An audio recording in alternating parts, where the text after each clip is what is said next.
Hello, friends. I'm Bernard Watts. Thank you for tuning in to Sports Talk with B Watts Entertainment. It's so good to be able to come to you on this Saturday night. At first, I said I wasn't gonna do anything, but the storm came, the rain, and I said I have nothing else to do, so I decided to go ahead and do it live. And today, I want to talk about "Don't Touch Two." That's Shedeur Sanders. It's gonna be part two. A couple months ago, I did part Raw the Band Media Straight. Today, I'm going solo by myself. I'll try to hang in here with you for 30 minutes, or maybe if it go right and go good, my internet act right, I might hang in here for a while. All right. But first of all, I want to say thank you to each and one of you who take out the time to come and check out my broadcast. If it weren't for you, it really wouldn't be a broadcast. It just would.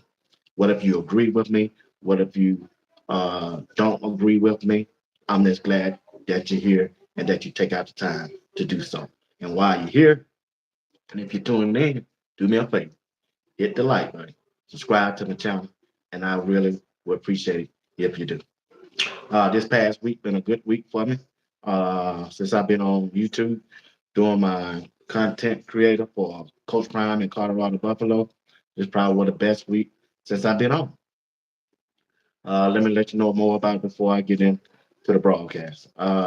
Started off with this week on Monday. I did a solo.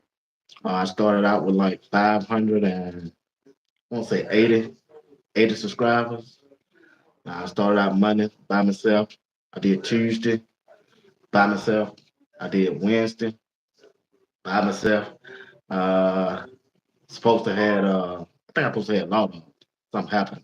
But yeah, that Wednesday supposed to came, but something happened to the link. And but I did Thursday with uh Greg. Man, I'll be forgetting. I did it with Greg. Greg said it. He joined me Thursday, and all through the week, right there, I went from 580 subscribers to 920 subscribers. Thursday night, we had Law Dog up uh, for a brief moment of time. First of all, I want to say appreciate Law Dog for joining the broadcast.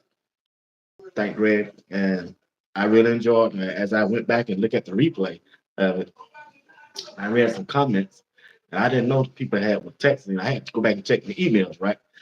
And a lot of people liked the Law Dog. They said they liked the way he was talking and stuff like that. Uh, but they saw him finna get out of hand. And one of the presidents said, "I'm glad you cut that off, 'cause I thought it finna get out of hand right here on YouTube." And the lady said, "I thought Bernard finna mess up his sponsorship that we finna do with it." And I said, "No, I'm all way on top of that. You ain't got to worry about that. You ain't finna go away. I don't expect it to go the other way. Believe me, I'm going to interrupt it. But in the meantime, well, time on the show. No problem with him being on my broadcast. Me and Greg have talked about. We talked about it today. I think we talked about it Thursday. Did we talk about it Thursday? I know we talked about it today. Law Dog, and we respect his take on Colorado. We understand where he's coming from, and he's a former player. Rob, the man meeting Coach Drake, told me that he got the playing experience. Law Dog also told me he played with a high school team in Decatur. Uh, he was an offensive lineman, and I'm sure as an offensive lineman, you know the game, you know how it's supposed to go. But sometimes people don't, and some people have played, coached, and some people are a fan of the game. And I can personally say I played the game in middle school till I got my leg broke. I was a quarterback when I got my leg broke. Did a little social coaching. Then I went to the community service, little league, youth league. I mean, youth league. Uh, 11 through 13 years old. I started coaching there. I coached my own. No, I started off at assistant with a friend of mine, and then for 2 years, and then the director of the county commissioner asked me, did I want my own team? They thought I was ready for my own team, so I coached my own team down there in the youth league for 20 years. And then when I got through coaching down there, the school superintendent of the city and the county that I lived in came to me and said, we finna install a community coach level for middle school. And that's when they came down and tagged me as the associate offensive coordinator. And then into the third game, I became the offensive coordinator. I only did that stint there for 2 years. And after that, went back down to the youth league and I did 2 more years as a head coach down there. So that's my background in football. That's what I did. Understand the game, know what the game looked like, and know at key moments in a game as a coach and an offense coordinator or a defense coordinator, you got to make decisions. You got to make decisions right there on the spot. You ain't got time to think about, but you also got to know your personnel whenever you make that decision to put your players in a position so they can succeed because everybody's trying to win and everybody wants to win. Some people come for numbers to get their numbers up, and the majority of the players, the majority of the parents that looking and for they're losing. Out of the 12 years I think I down there, I only we lost two, 2 years. Other years we came in first place. We were just the most dominant team down there. Sometimes I just had the most talent than anybody. And then sometimes again, you got to out coach somebody. You got to put your players in a position so they can win. That's what you have to do. Now, like I was telling you about the week, like I said, uh, Greg said it was on Thursday, along with Loud Dog. Then I went yesterday. I had Life in Football, Mr. Colin Moore. Turned out want to be a good broadcast. He gave insight, gave his insight on what he think about Colorado and the players and the coaching staff. Enjoyed that. A lot of people responded to that. Still getting message from that broadcast from last night. And last night, after I think early this morning, I went over 1,000 subscribers for the first time. Like I said, it's been a good week. I got almost 1,017 subscribers. Like I say, it's been a good week. I appreciate each and one of them for taking out the time to be a part of my broadcast, and they have brought uh, access and credibility to the broadcast. Like I said, I appreciate each and one of them. Agree, disagree on anything about Coach Brian in Colorado. They have added value to the broadcast, and that's why when my phone rang, email, it always somebody with a business that want to advertise and promote and be a part of my broadcast, and you just don't know how to make me feel. Yeah, like I said, it's a small podcast, but we're trying to grow it. Whatever God see fits to take it, we're gonna take it there. But like I say, when I tell them my price, some come, some no. It ain't cheap. I can just tell you that it ain't cheap. And if I'm gonna do it, and I put my work into it, and I try to bring on people that can help the broadcast in any kind of way, I'm gonna do that too to make it fit. I'm gonna try to make the numbers work, and I'm gonna try to make you if you advertise or sponsor, I'm gonna make it work for you too.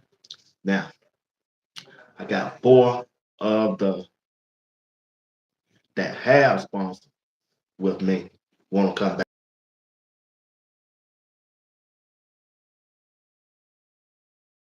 Bernard watch TV show. And I kept thinking TV show. I ain't got no TV show, but I forgot the YouTube is on TV, so they be watching my broadcast on television. So I get that now. But so on Thursday night, yeah, Thursday night broadcast. My daughter's done the last day in college, and they was Friday yesterday. So they were gathered around down there in the lobby. They were watching the broadcast. They said, "Daddy," I said, "What?" They said, "Everybody they like the law dog. Why you cut him off?" I said, "What you talking about? I ain't cut him off." So we were sitting around, we were looking at you. I said, so? I said, I gotta protect my brand. I ain't know what law dog finna say. So to Law Dog or anybody out there. I didn't think I was rude. I apologize for that. And I'm man enough to do that. But I appreciate I think my daughter said about 30 of them around they be watching my broadcast on Thursday. They don't get a chance to watch it on Sunday or any other time, but they were watching on Thursday and they let me know how well they enjoy it. It's good to know that. It really is. What's up, Didi? Appreciate you, man.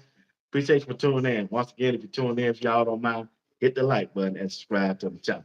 Now, on Sunday, on tomorrow, we have a broadcast coming up. You know, I always go with Raw, the Man, Media, and Coach Dre. They've been hanging with me and kicking with me for about 2 or 3 months now. And I appreciate them, man. They have been a blessing to me also. So we'll be showing up. What's up, here? What's up, Cat Entertainment? Appreciate you, man. So we'll be showing up tomorrow at 8 p.m. Eastern Time. So if you don't mind, tune in. We got a guest, Philip Dukes of On 3. He will be our special guest. I had a chance to talk to him. Yeah, I forgot. I talked to him this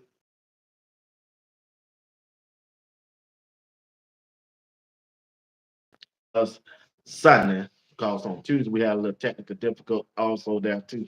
So I'm going to stream yard on that day. So we're gonna do that. Greg said, move on up. It's one time, time. Yeah, you're right, Greg. You're right, man. I gotta get with you about that thing, one time thing. I gotta let you explain it to me. There's a lot of things I still don't know about the YouTube along the way, and I appreciate that. Him and Rod, man, be. But anyway, and Colin too. Colin told me some things about it last night. So anyway, Greg said I'm gonna try to bring him up also on tomorrow, and he got an inspiration in the evening. If y'all ain't doing anything, don't forget to check said it tomorrow at 12:30. Check him out. He do a live every Sunday at 12:30. If I don't go to church, I know I'm going to church tomorrow. But whenever I get out of church, I always try to catch his reruns, and he does a good job. Yeah.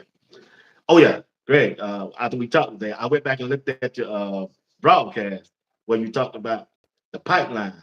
Matter of fact, that's one of the questions that I got on my agenda for the pod. I said, me and Greg, you thinking a lot.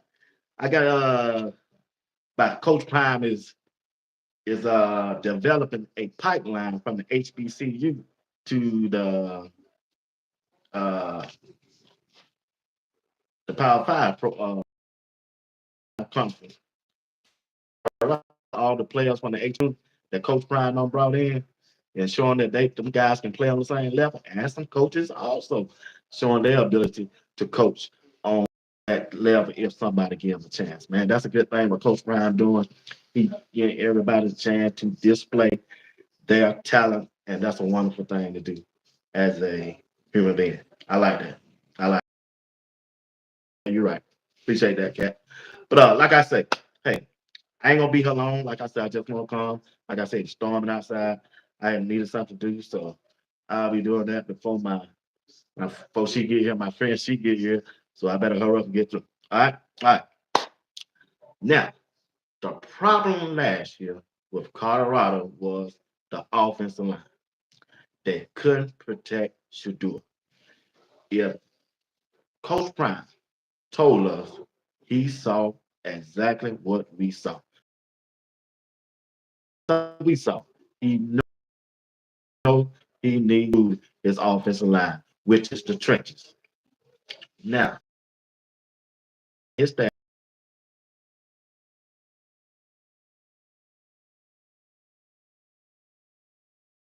have playing experience at other teams and to come and help him and see what they can do this year because all of this right now is just on paper. We got to see how well they perform as a unit on the field together. I get that. I get that. I really do. But as they continue to go out there and put that work in, go out there and get the reps in and get familiar with one another, I just see this team offensive line will be way better than last year. When you can bring in people like freshman from IMG, 6'5", 330 pounds. I saw him somewhere on YouTube. He's saying that he done picked up 10 to 15 pounds because he first got there, he was 310. That's a lot of weight for a guy to pick up and college in that short amount of time. He said he expected by playing time he will be at 335 pounds. That's gonna be a big dude that can move his hands and move his feet the way he can. It is, y'all. I'm telling you. So when you bring in Jordan C, when Coach Ryan brought him in, that got everything moving for that offensive line. Players wanted to come in and play for and play with Jordan C. Tyler Brown is still there. You remember Tyler Brown.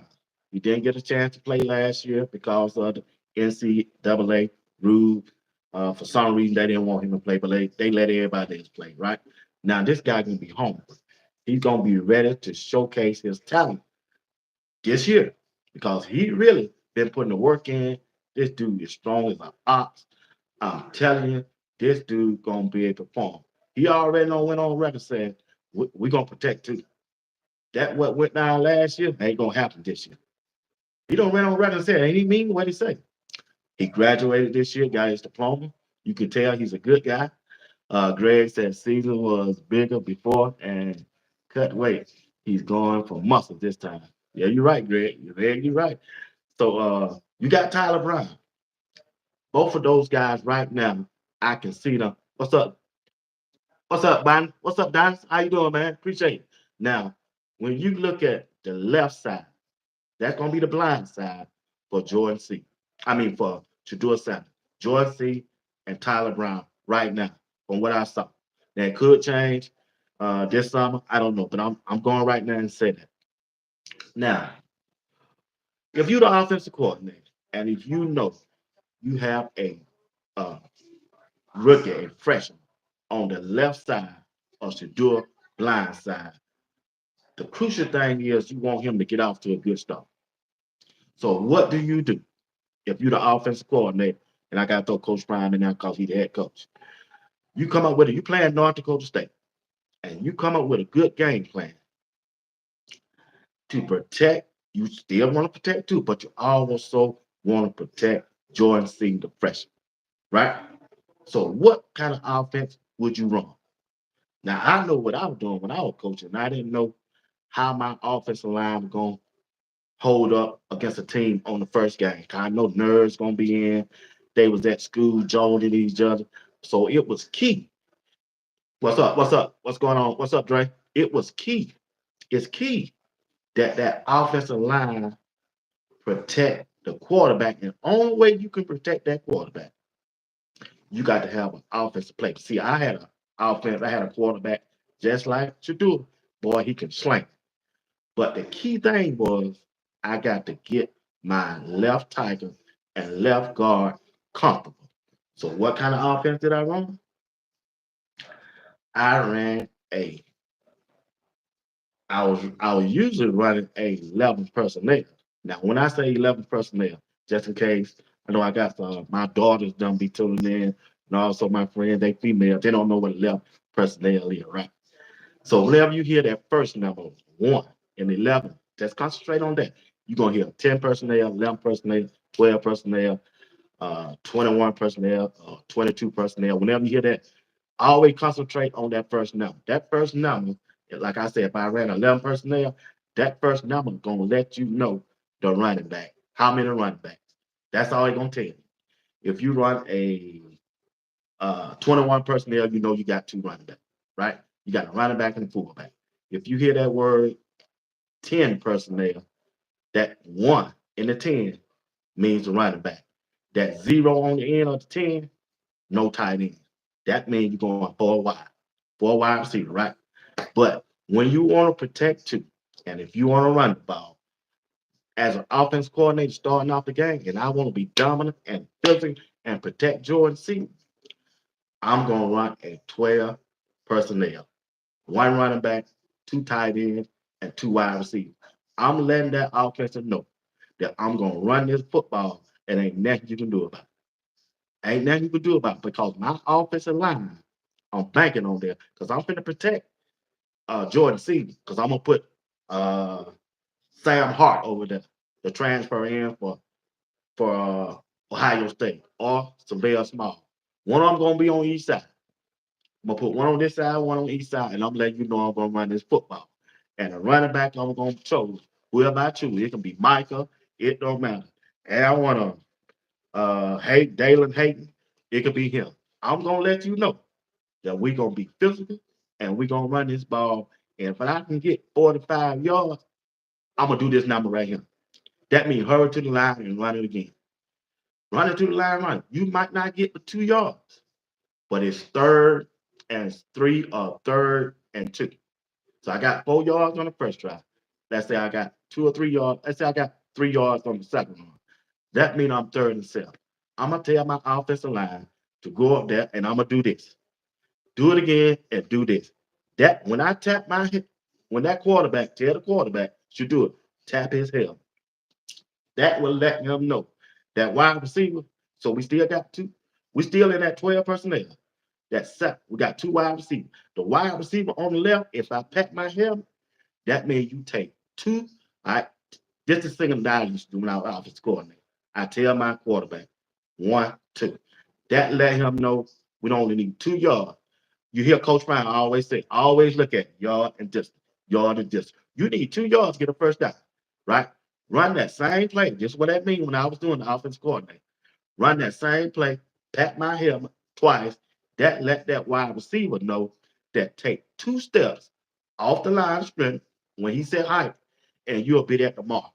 All you got to do is take that ball, fake it like you're gonna run it again, and throw it out there, and you're gonna have your first down.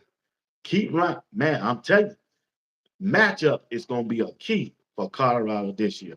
If you look at this offensive line and you look at the weapons that Coach Prime has assembled for this team this year, ain't no team in the Big 12 gonna be able to match up with them man for man.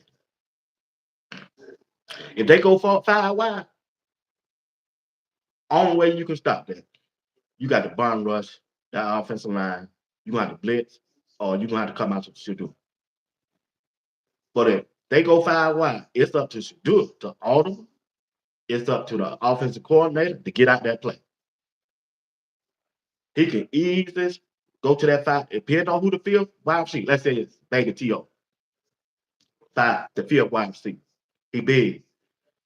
He got strength. I bet tell Baker T.O. Hey, motion down this way. And when you motion, stop right there. Because we 5 wide. We ain't got no ends.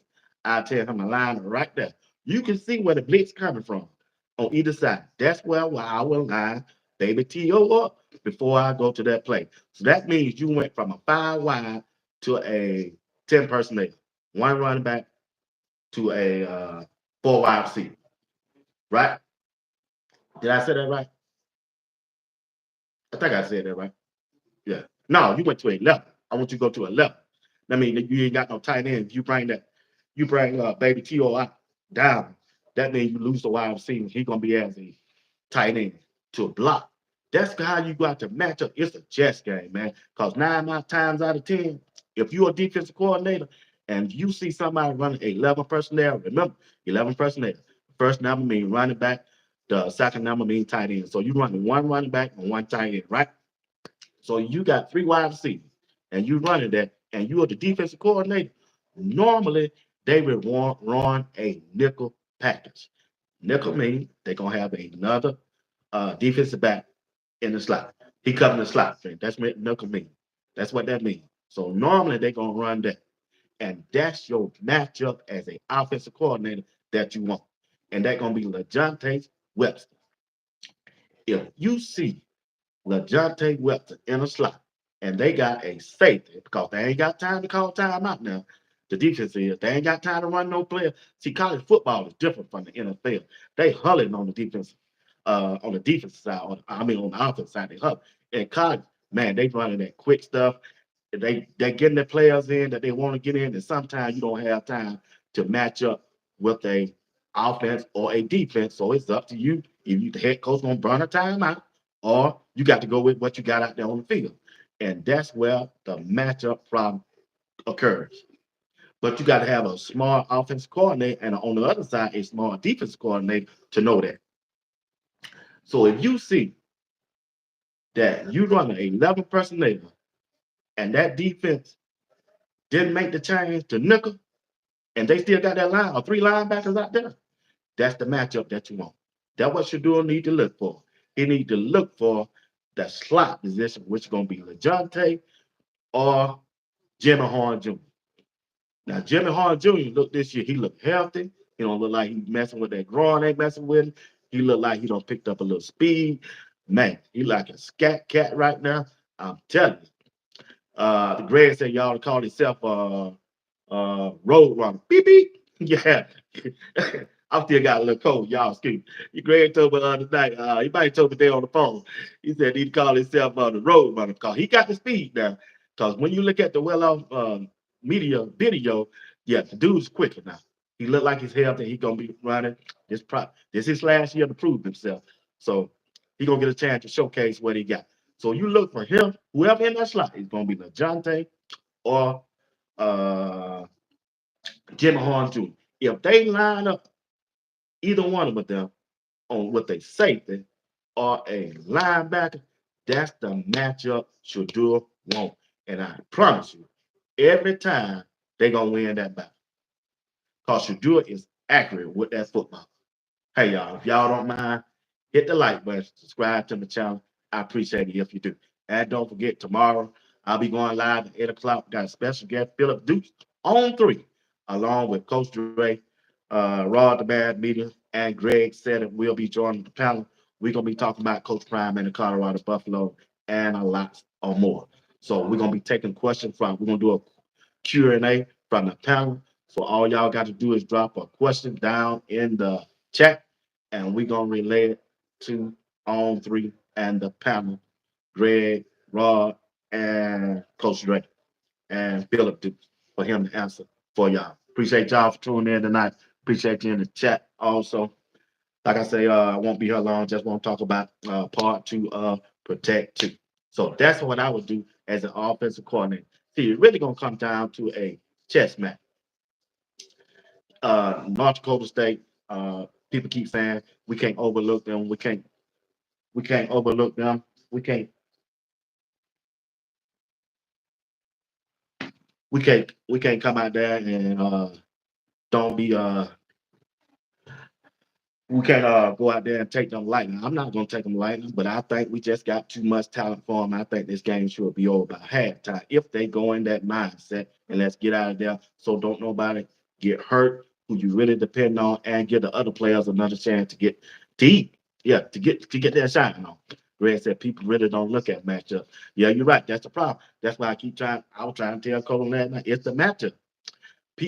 Man, Coach, this ain't last year team. If you get that out your mind. Last year team, the offensive line that we don't put together. They really want to be that. That's number one. They really want to block for Shedeur. Now, Colin told me yesterday, he talked to the player. He said, he was asking about, we're going to run about. They said, that's all they're talking about. We're going to run this football. We want to run block. That's what he told me that. He said that's what they talking about. They gonna run that football. Said they ain't showing it to you. Buck ain't gonna show it to you. They don't want to show it to you. They gonna run that football, and the offensive line want to fire off on somebody. That's what the offensive lineman want to do. They want to push their wheel up on the defensive line. They really want that. They rather go forward at 6'5", 6'6", 330 pounds instead of going backwards on their back feet on roller skates and somebody pushing them in the backfield. They want to fire off on the ball. And once you start firing off on that ball, especially I used to tell my offensive line when I was down there coaching, hey, that first 3 reps, give it all you got. If you come out there and force him and hit him hard, he gonna get scared. That first leg, pow, ooh, Lord, coach, hey, yeah, hey, I hurt my thumb. That was well, boy, you told me we playing them team so big enough down there in Griffin. One boy hit our boy so hard, man. He said, Coach, how did y'all heard about? Oh, man, God, dog, man. I'm telling you, if you hit them hard enough, they're gonna come out that field, bro. Yeah, you put that punishment on 'em. They ain't gonna be able to stand there and take all that. They ain't gonna be able to take all that. Like I say, if this offensive line protect two, if this offensive line run block and they run the ball, it's gonna be hard to beat Colorado this year. Jordan C, Tyler Brown. You got Big Hank as the center. Now I heard Hank has gained 20 pounds since he been up there in Colorado. I think he came in, what Hank weight was like 250, 260. Now I heard from somebody who's been talking to people that Hank is almost at 300 pounds at the center. Oh, that line getting thick, y'all. That line getting thick. And also on the right side, Kalia Benson as the right tackle. Now it's word out they're thinking about moving Khalil Benson down to guard. If they do that, I'm fine with that. Now my question was, well, who gonna play the right tackle? Man, they said Big Pancake on. They said this dude gonna be right. They said Coach Mo working with him personally to get him right. 6'6", 370. He came in 370 pounds, but I heard he down to 350 now. He just transferred in for Clemson. And for as the backups on the offensive line, we got Ethan Boyd, 6'7", 325 pounds. We got Wyatt Humbly from Villanova, offensive line. That's another bag up piece. We still got Yakira Walker, another bag up piece. Matter of fact, I like Kareem Horton. I think he transferred from JUCO. He looked good last year. That's another bag up piece. So we have the depth, and don't forget about Tyler Johnson. I haven't seen him that much. Somebody say he had an injury, something injury going on. But if he get healthy, Tyler, shoot, that boy 6'5", 330 pounds transferred from Houston. So we got the pieces. But we just, and you keep, like Greg keep telling me, if you keep rotating them in and out and keeping them fresh to make it through the season, because the key thing is you don't want to be limping at the end of the season.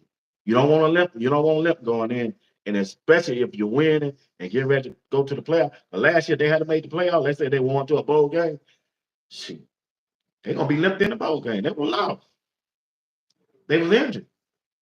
They was that injured.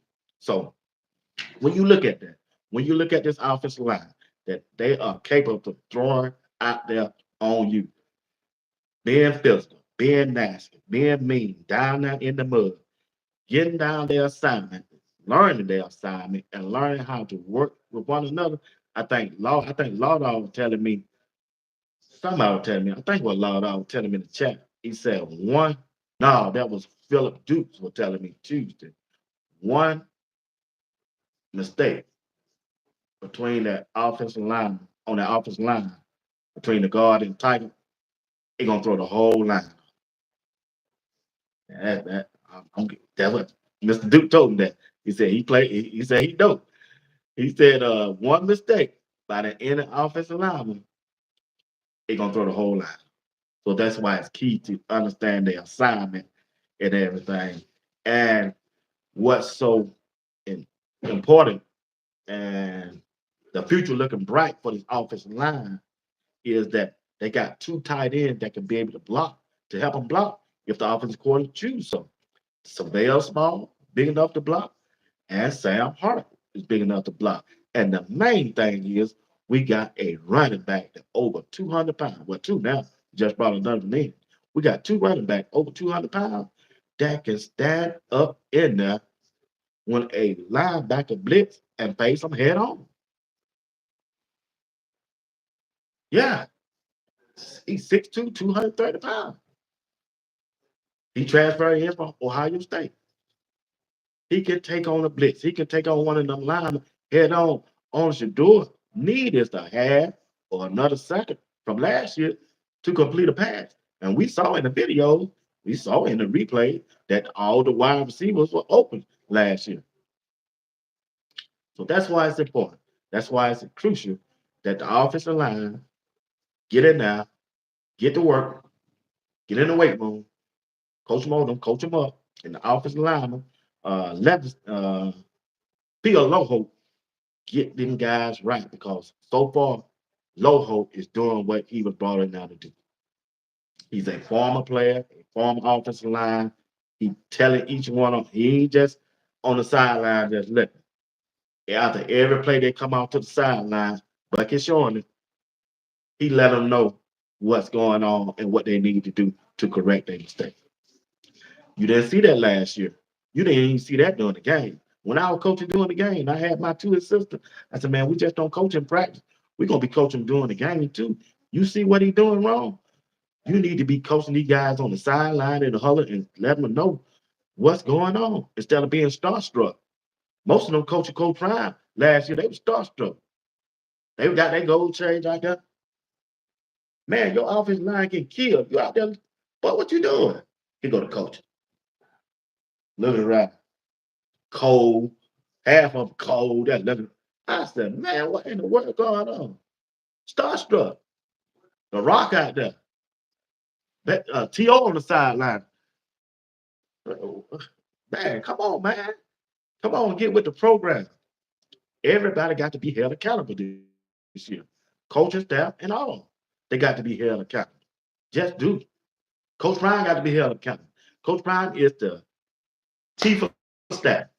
He the chief of staff. He the head man in charge. He got the whole offensive line coach in check, offense coordinator, the defensive side, the special team coach, everything. He's responsible for everything on that football field for Colorado. He the head man in charge. He the head man in charge. So he got to hold his offensive coordinator, defensive coordinator, and all the position coaches in check. But the coaching staff they got now, they all about big. Warren Sapp, Damian Lillard, he ain't got to worry about them two there. They legit. Phil Lowe over them, oh, they legit. They didn't leave the south of Florida to come way up there in that cold in Colorado to lose. No, they saw their friend in trouble. They stopped what they do. They do. They paused their life and decided to come on there and be with Coach Prime. I think each one of them got a 2-year contract. So we're gonna make this thing happen. You can't go out like this no more. That's what friends do. So you think they coming up there for nothing? And they got some players to work with. Like I say, if you protect two, if you protect two, you gonna win majority of your game. He could. I think this is league his last year, but I think he still come back next year if he want to. Yeah, man, track.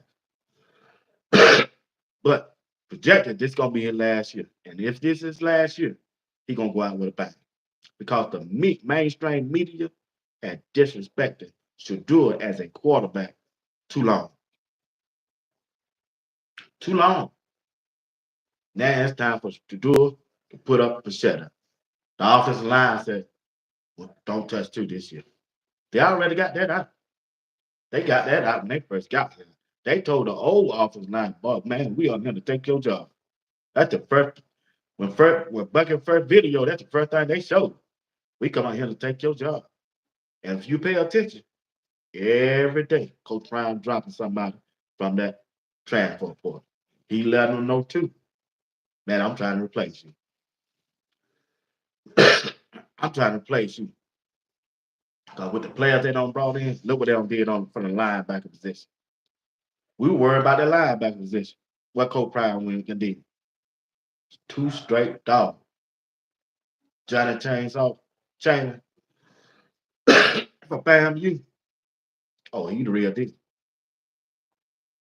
And you already know about the other.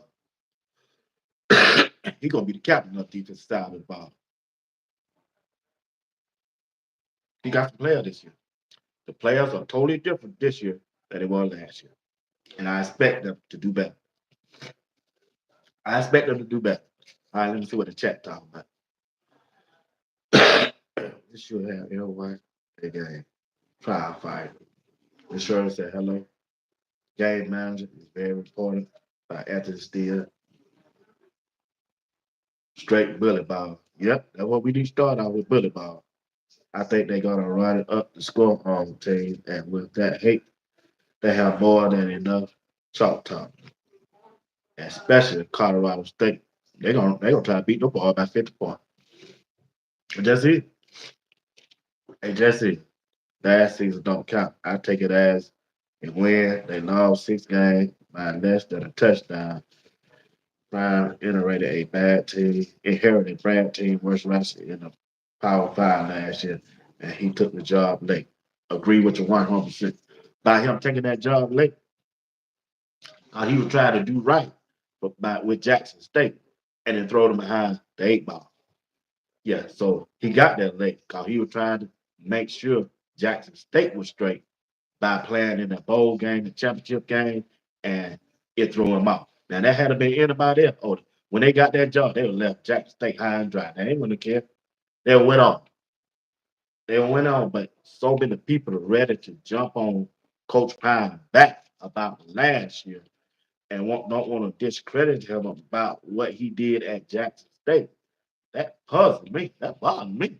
How you gonna overlook what he did at Jackson State, but you ain't overlooking the other coaches what they did when they previous coached that? Two different standards, and you're trying to have it both ways, and that don't work with some people. Some people you can convince that week because they're on the same page as you. They got the strong same mind as you. They thinking the same way about Coach Prime, but other people don't see that way. And when you disagree with them, and first thing they gonna say, "Man, you think I'm hating? Ain't nobody think you hate. We just disagree. We just got two different opinions about Coach Prime in Colorado. I don't consider you hate just because somebody else consider you hate. You just don't like Coach Prime to me. That's all they show me. What other coach? He had. So I think he had the Sam was saying. I don't like calling names. The Sam was saying he had more talent than anybody else down there. How the hell you think Alabama win all the time when I was watching? Nick Saban had no talent than anybody. How you think the University of Georgia winning this time? Yeah, Curtis Smart took a blueprint from Nick Saban and got all the talent. He got his talent way more than anybody else. That's why you win with more talent. Put it with your coaching still, you should win. Y'all do me a favor, hit that like button and subscribe. Appreciate it. Yeah, that's what you do. You get talent and win. That's the same thing. Ain't nothing wrong with that. That's what you're supposed to do. When Miami, I think somebody was saying they are Miami fans. When you Miami fan, when Harry Ray Lewis and Michael Aaron, Coach Eric Dickerson, what's up, man? What's up, man? You got to come back up Thursday and talk with me and what y'all again, bro? We ain't mad at that. I don't know why somebody think we mad. We ain't mad at you, Law. No, we like you. I do. And Greg told me that he ain't got no problem with you. I still got to protect my brand. That's all I was doing. I was telling my daughters them that I got to protect the brand. And they were watching and they told me they glad I in it. Because they didn't know how it was gonna go. But Greg told me, no, Law Dog ain't like that, but no, he ain't gonna do that. So I said, okay, see, I don't know these people. I really don't know Greg. But I've been with Greg long enough I can feel how it go. And I can feel how it go, how the conversation will go. And and I understand what Greg going. Because Greg passionate about this thing. He ain't no fan now. He know X and O. He really do. So, and Coach Dre too. He know X and O. That's why I like them too. That's why I like them too. That's why I rock with them. That's why I fuck with them. Excuse me. I'm sorry. I ain't supposed to say it. Excuse me, you two. Excuse me, sponsors. I'm sorry about that. I ain't supposed to use that word. But anyway, like I was saying, the only way you could protect Jordan C as a freshman, as a rookie, is on the offensive line by coming out in a 12 personnel to make sure he's comfortable, to make sure he get his feet on the ground as an offensive coordinator. You never know what the other team is thinking or what kind of plan or how they want to attack the offense coming up in a game, especially the first game. Go to that 12 personnel, and nothing wrong with running the ball on the first 3 plays. If your line is everything they're supposed to be, go ahead and do that, right? Run that 12 personnel with that one running back two tight ends, and two wide receivers. Let them know that you plan on being physical. Let them know we gonna run this ball down your throat, and we don't care what you. We want you to know that what we gonna do. Yeah, run that 12 personnel. Like I say, if the females, if you're tuning in, you don't know what 12 personnel or a 10 personnel, 11 personnel, whenever you hear that, remember that first number means the number one that represents the running back. That's how many running backs to go. Somebody run a 21 personnel, that means they got two running back, halfback and a fullback. And the last number gonna let you know how many tight ends. That's what whenever you hear, hey, run 11 personnel. Don't let that number fool you. Know what that formation means. It's just a signal for the offense to let them know what kind of formation they're gonna be in. That's all it means. All right. All right. Hope I explained that to you the best way I could. I did from what I've been taught.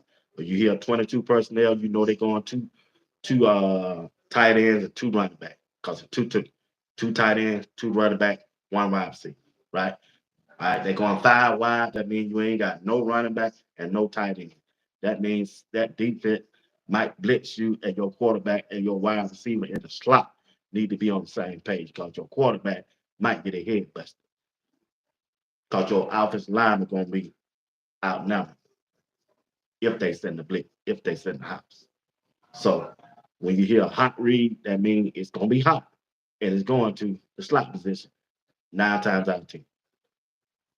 9 times out of 10. Either you can run a 10 personnel, no tight end once again with four wide receivers. You can bring one of them wide receivers back in the backfield with you.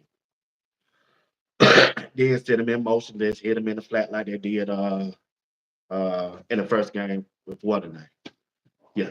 Put them in motion, hit them in the backfield, going out, get rid of the ball quick. You got to get rid of the ball quick if you ain't got no tight end or a running back. You got to get rid of, or you're gonna get your quarterback hurt. Especially against a head coach that understands matchup. Matt Ruse, when they played Nebraska, understands matchup. Might not like it.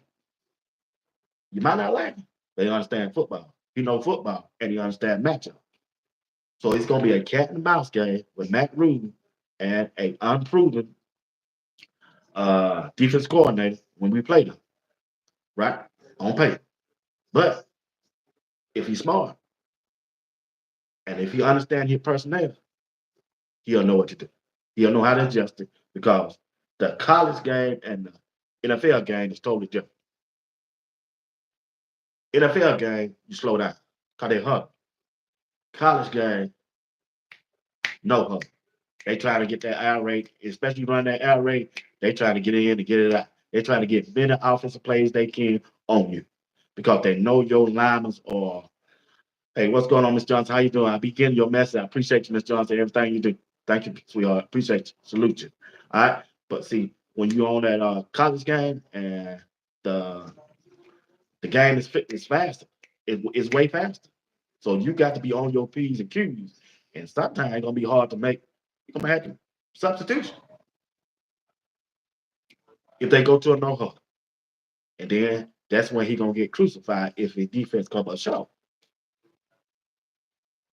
Defense, Robert Lefson, defense coordinator, gonna get crucified if he come up short, and if he don't know how to substitute his player, if he don't know how to get a man to man or go to a nickel on the fly and get his package ready together, and that's why it's important that the coaches on the side all on be on one accord because he trying to call a defensive play. So when they make their substitution, and if you look at last year, that's when all hell broke loose on the coordinators.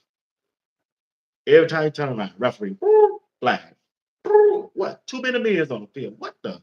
What the what? Yeah. Too many men on the field. Poor coach. Can't blame the players. I blame the coach.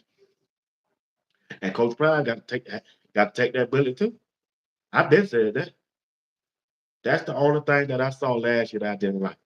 The coaching staff wasn't ready for the up tempo of the football game in college. They staff couldn't adjust, couldn't get the personnel right, even after the fifth game. They were still throwing flags, but too many men on the field in the 10th game.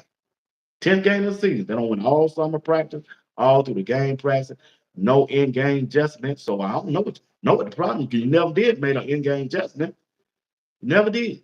So that's why it's important. That's why it's crucial. That's why it's imperative that Coach Ryan changed his coaching staff if he did. And I like Pat Sherman. Pat Sherman catching a lot of heat from everybody about where he coached at and how he did on the NFL level. Even on the end of last year, they didn't think they did. He did good, but I think he did. I think he did. You got to be a clock match. You got to, when you're an offensive coordinator. I'm putting it like me. When I was an offensive coordinator, I kept my eyes on the chain, down and distance, like Coach Mine be saying, and the clock. And the clock. That's what I did. And matchups. And matchups. In football, it's about matchups, man. I'm telling you. Know your personnel and do the film work on the team that you get ready to play. You got to know their strength, you got to know their weaknesses, and you got to know your team's strength and your team weakness. And it's matchups. And when I look at North Dakota, the first game, and look at Colorado, the the the teams that they got, the players they got, it's matchup. And I just don't see it on North Dakota State. I looked at their field work. I looked at Colorado players from the past where they was at, and I'm looking at them as a group now. I just don't see North Dakota matching up with Coach Prime team. I just don't. This game should be over by halftime. That's just my opinion. If a lot of people probably don't believe what I'm saying, they say it's gonna be a close game. I don't. When I talk to Greg, me and Greg on the same thing, same page when it comes to it. But everybody else said, "Oh man," I said, "Okay." Carson Wentz ain't coming through the doors. He used to quarterback for North Dakota State. He ain't coming back to them doors. They got another quarterback. He ain't that good. I saw that. They got a first year head coach, first year offensive coordinator, first year two assistant defensive coordinator. Now we gonna crucify Coach Pride for being their first year. Why you ain't crucifying that team? Well, they coaching first year. You try to have it both ways. You sound like to me. Or you just don't like Pride. I ain't saying you're a hater. You just don't like it. That's all. Cause you ain't you your same logical explain to me that you don't like North Dakota State coaching, but you still don't like Coach Pride coaching staff. Cause you said they ain't got no experience. I'm just saying. I'm just saying. Like I said, uh, I got 7 more minutes. Hey, like I say, I think Coach Ryan gonna be all right this year. Like I say, they ceiling, they floor 9-3, maybe 8-4. I ain't gonna switch 9-3. Ceiling, they can run the table. I really gotta make level one. I think that's my opinion. Some folks, I say Mike in my chat Tuesday night when him and Law was going at the hard. Mike had him at 4-8. I said, dog, you worse than Vegas. If Cole Pride them go 4-8, you ain't gotta worry about me talking about no more. What for? Why? Why would I do that? What we talking about? Like I said, motivation said run the table. Hey, that my that's my feeling. They can run the table. Who said they can't? Why they can't? The games ain't been played. They got an opportunity. Long the game ain't been played. All right. What Law say? Law say, come on, B. It's a difference. Okay. I mean, no, you say so. That's your opinion. But mine ain't gonna change. Just because you said that. Cat Entertainment said definitely our defense going to not listen. All right. With no lineman. Who ain't got no lineman? Motivated, dedication. With no lineman? Who ain't got no lineman? Zero talent in the trenches. Okay, You're a troll today. So okay, keep trolling. Troll on, sir. Troll on. You ain't bothering me.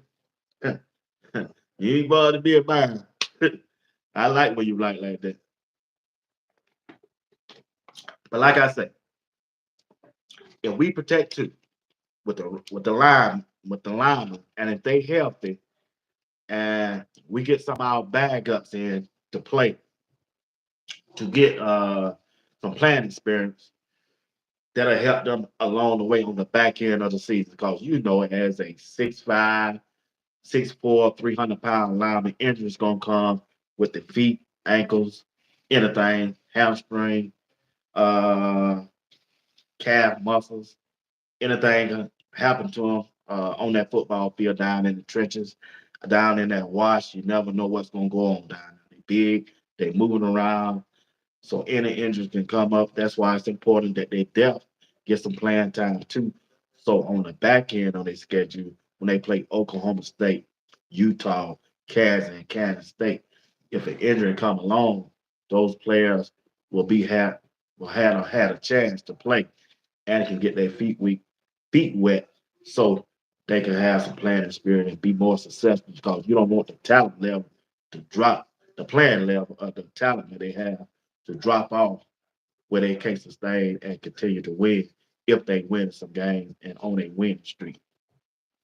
But those are the little problems that they're gonna run into along the way. Because college football now, that thing can be brutal. College football can, boy, it could hurt your heart. You never know how these games gonna turn out. One injury to a player can change your whole season. And if you bet, you got a lot of bets out there, boy. You can lose a fortune on that food. They call it football by being a fan, by being a team that you like and stuff like that. Yeah, that's why you have to. That's why I don't do that bet. I don't do that. Nah, I don't never do that. I'm gonna root for the team that I want to win, and I'm gonna enjoy the game. But I ain't gonna do that. But I see Colorado doing good. Like I said, if they protect two in a way that I think they can, they run the ball, and if they be physical and nasty down there, uh, I think they're gonna be all right. But check this out: the middle part of the offense between the guard and the center is gonna be crucial. It's gonna be important that they beef up because that's where the pressure came last year, up the middle on Shedeur. Soon as he got the ball, boy, they was in their home. And some of the team didn't even have to blitz. They didn't have to blitz. So that's why it's important to protect too. You got to protect too. You protect too. Now, I know a lot of people saying, even me, I want them to run the ball. It's gonna be hard to take that ball out of your hand with the player you know he is, and he's one of the best pocket passer in the college football. It's gonna be hard to take that ball out of his hand. But I hope they're patient enough to let him run the ball. Well, with no wide receivers they got, no wide receivers that come up there and sit on no bench. They want some playing time. Like I said, they 12 deep strong. And I know about 8 of them going to start on the SEC team now. Right now, they can go start. They that good. So I know Coach Prime and he wants to do good. I'm certain. But he also don't went on record by saying that he know what Shedeur could do. He know what Shedeur. He said he want to run the ball. So we're gonna find out. Ty gonna tell if they want to run the ball to win. And the only way they're gonna win, they gotta run their ball. And I believe they're gonna win. I believe they're gonna run the ball, and I believe they're gonna win. They got the running back. They just brought in another. And the player, I want everybody to keep their eye on. It's two. It's two. It's two players on Colorado this year. Y'all don't mind? Hit the like button, subscribe to the channel. I appreciate it. All right, it's two players. Keep your eye on. One of the running back, Brandon Hood, is one of them at that running back position. Keep your eye on. And the way they use Cam McKay, the freshman that's coming in from Statesboro, Georgia, my home state of Georgia, Cam McKay, they gonna be a key factor, and it's gonna depend on how Coach Prime and Pat Sherman use them, and give them an opportunity. Calvin Kelly is big enough to play running back. I think he's the fastest person on the team at running back. He can play quarterback. He can play wide receiver. And he definitely can be a punt returner, kickoff returner, and a wide receiver, and a cornerback. He is an athlete. And if you push me hard enough, I tell you he's better than Travis Hunter. That's just my opinion. When I look at his tapes, and when I was at home, and I'm in Metro Atlanta, he down there in Statesboro, Georgia. Every time Fox News come on in Atlanta, they showing highlights of Cam McHale at a football team game, and he in Statesboro, Georgia. I'm just trying to tell you, Cam McHale is that dude now. Remember that name. Don't let that name pass you by. Cam McHale is him. He's that dude. I ain't gonna call him no dog. I ain't gonna call him no leader. He just a bona fide athlete, born to play football. If you look at the tapes, it jump off the screen like no other player that I don't see. He that bad. Yep, he's that bad. Cam McHale that bad. You gonna hear about it. You gonna hear about it. After he graduates. He'll be up there this week. You gonna hear about it. Cam McHale. I know you hear about Draylon Miller, Baby T.O., and all them guys. But Cam McHale, it's gonna be hard for Coach Prime to keep this dude off that football field. When that dude touch that football, your boy can go get it now. He can go get it. So, like I said, just remember those two names. Brandon Hood and that running back position. Don't underestimate him. He's from the state of Georgia, from McDonough, Georgia. Ain't too long, ain't too far from me. Remember him? He is a highlight. He's a highlight reel. Think he ran a 10-8 in the 100. I think Cal McHale ran a 10-6, 10-4. I think he did. I believe that's the number that I got. Somebody told us. He fast. Dude is fast. But like I said, let's say we have a good offensive line this year. Right? Let's say that we had the worst well, I ain't gonna say we did have the worst offensive line last year, right? We had. I think they grade out at what, 130 something? 130. Let's say we cut that number in half. Let's say we grade out the end of the year at a 90, 80, 85 or a dime. I'll take that any day. That's a good offensive line if they grade out of that. 85 or 90 instead of 130 or 140, whatever their grade was. I'll take that. That's a big improvement. RJ said, I think Cam's going to be Travis 2.0. Yep. I'll take that. I'll take that grade. If that offensive line turn out to be that at the end of the season, that means, say, be watch. Hey, watch. Y'all got on a bad piece, Jack.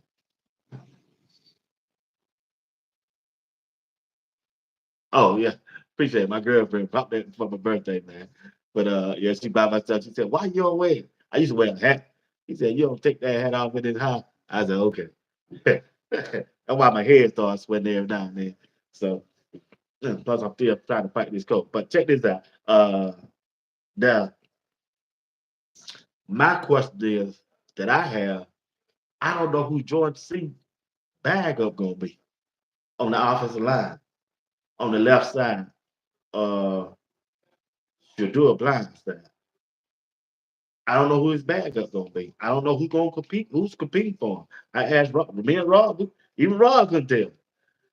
He said that's why we know he gonna start because I don't know who the backup gonna be. I don't know if anybody competing with him, so I don't know.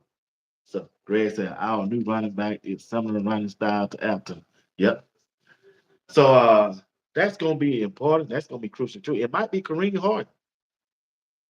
Might be his backup. I don't know. Y'all might know if you're in the chat. You know who Jordan C bag up left guard gonna be for Colorado? Let me know down in the chat. I appreciate it. 'Cause I'm looking at it. I don't know. I don't know. Maybe I should add them. Maybe I should add the ones that are in Colorado. But I don't know who the bag up gonna be. What's the bag up plan on that?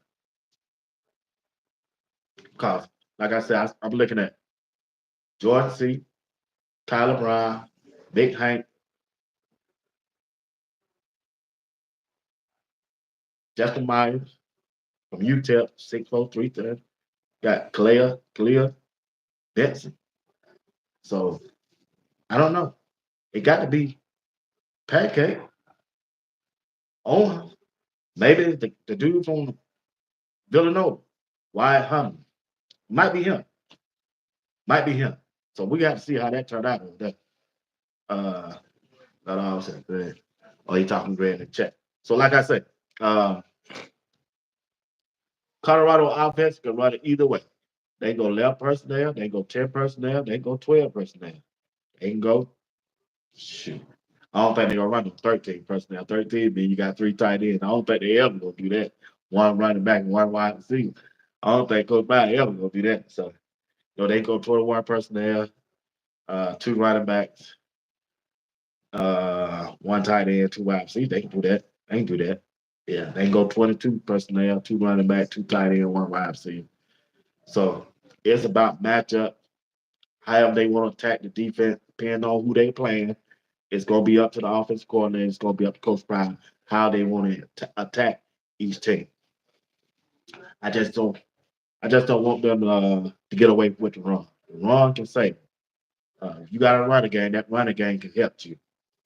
It can help you.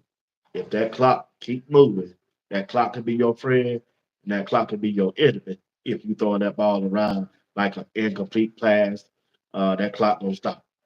Especially if you're in the league, you give that other team hope that they can come back and win a game if you're in the league, if that clock stops.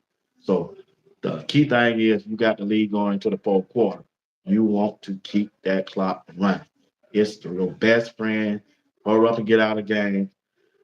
Get to the next game healthy, keep everybody healthy so you get to the next game. You want to win this year. Just want to win. Now, the game that I really want to see, and they're going to tell me a whole lot about Colorado when they play Nebraska on the road. Nebraska is going to be physical and everything. Like I said, they got some good wide receivers. They got height. I know they got three wide receivers now at 6'3". Malachi, we already heard about him when we saw him, what he brings to the table. The how Colorado match up with them and with the new linebackers that they got. I think, well, now Nebraska ain't got no real good running game to me. They got a good offensive line. They got a big offensive line. But our defensive line is gonna match up with them. Oh yeah, our defensive line gonna match up with their offensive line this year. Shedeur, Barnes, McNeil. Shoot, oh yeah, we gonna match up with them on that defensive line. They ain't gonna push us around this year.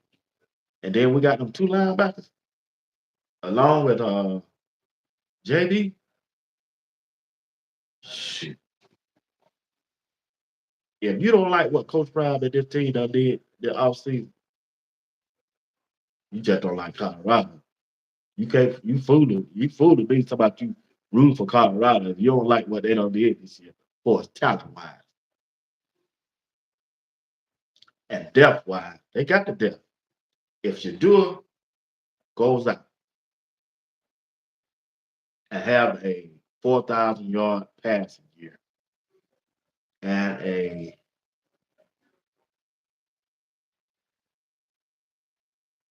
he said, B. Watt, what you think about the inexperience at running back and left tackle for the Bucks? The inexperience at running back.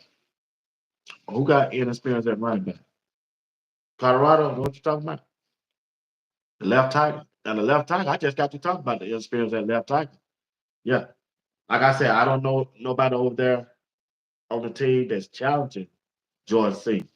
Unless they use Kareem Horton over there, the JUCO, or they bring or they move Khalil Benson over there.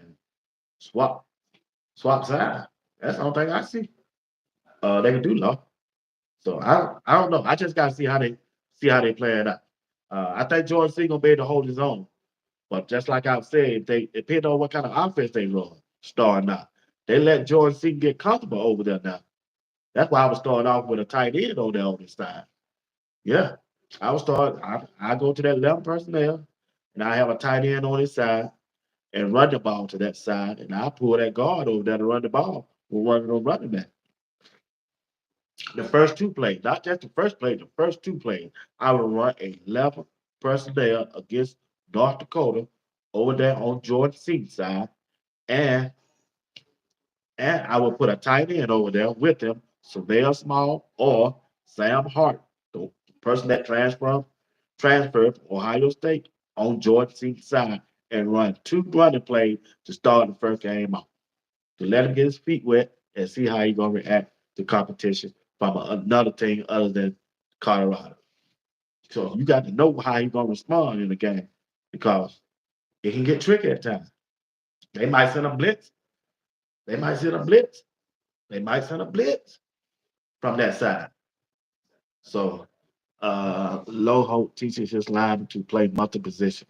Yeah, Greg, you're right about that. So that's why I was saying, lot of I'll put a tight end. Like I said, I run that left personnel. I know y'all get tired of me saying left personnel, but that's what I would do.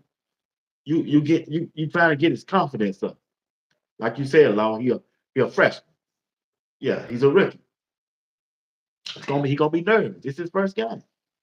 But I think his players got his back though now. Yeah. So if they run 11 personnel and put the tight end down on his side, I think he's gonna be all right. I think they're gonna be all right. Long as they don't come out in 10 personnel and 5 wide. If I see that first play of the game, I said, boy, they must really trust George Seaton over there. They're gonna have to. They're gonna be out to.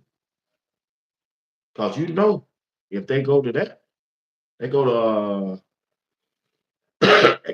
if they go to a 10 personnel, that means ain't no tight end.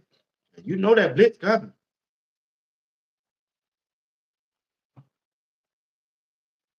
Yes, sir, Law. Yeah.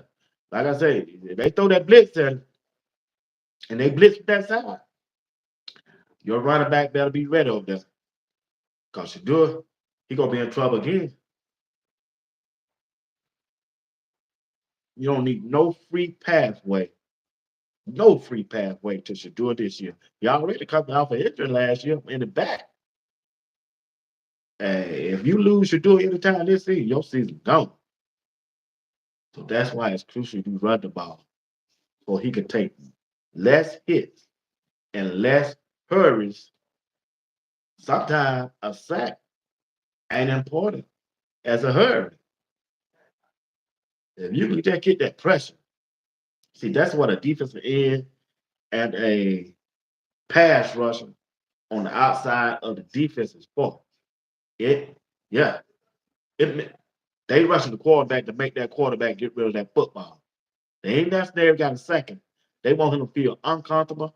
They want him to step up so that defensive front can come and get it. When they come out the edge, and if they got the right angle, they can tighten. But they necessarily ain't got the tighten to be a positive play.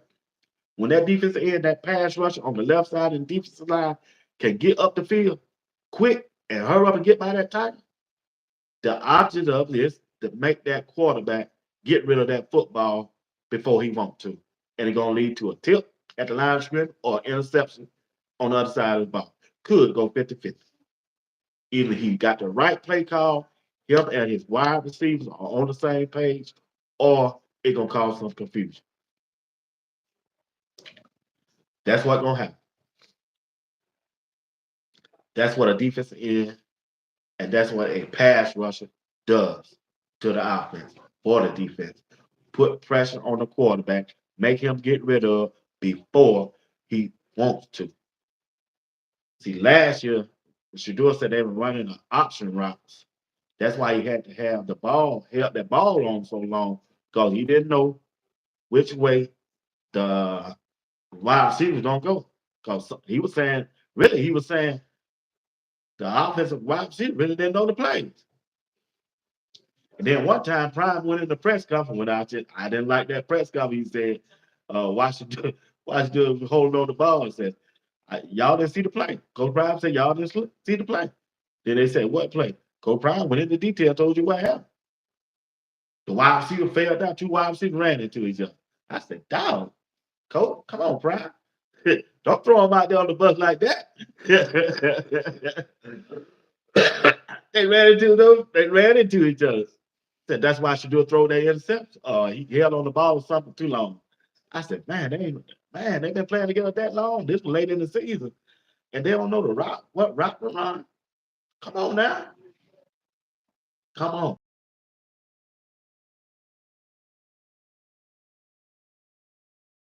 It'll be crucial for the offense coordinator, one accord, and believe it. And that's why Pat Sherman and Shedeur, because Shedeur said he got respect for him. He kind of liked the guy. And Pat Sherman, he's trying to get back to the NFL. If he do good with this offense, Pat Sherman got a good chance to get back to the NFL. And if they win.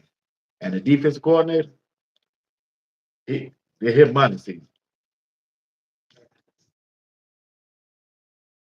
to be a defense coordinator in the NFL because he's been up there for what, 10, 11 years. He came to Colorado with a plan. And I'm sure Coach Prime talked to him about that plan. He do good there with that spotlight. Or Coach Prime to bring that spotlight. If he bring that spotlight, he gonna get a chance for to be he gonna get a raise as a defense coordinator in college, or he gonna get his own team in college, or he gonna go get a defense coordinator in college. If Coach Prime don't win the Big 12 and have a successful season.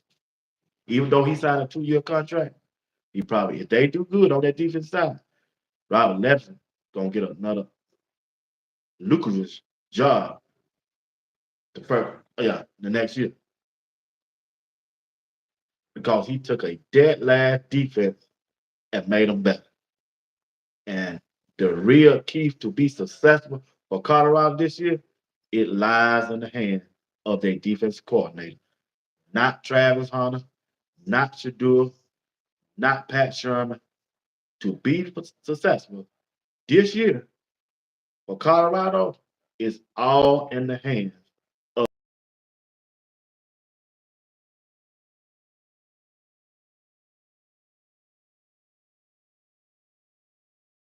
that. You got a chance to win the game. You got a chance to win your game. So that's why it's important. That's why it's crucial. Even though he don't have the experience as a defensive coordinator, even though he never called a defensive play, that's why it's good for him as a defensive coordinator and as a coach to get out to a good start on this first game. He got to dominate. And I think he's smart enough to know that. He got to use every resource that he have over there. Warren Sapp, Damon Lewis, and all the other coaches one card, along with his personnel and the players that he know that can deliver. And his defensive back coaching skill gonna come a big play in it too. He got to learn. I don't know what's called. He's defense back coach, but he been coaching at pro. So if he sees Shiloh got covering issues, he need to be working with Shiloh. And at times, Shiloh do have some coverage issues. Travis Hunter does too.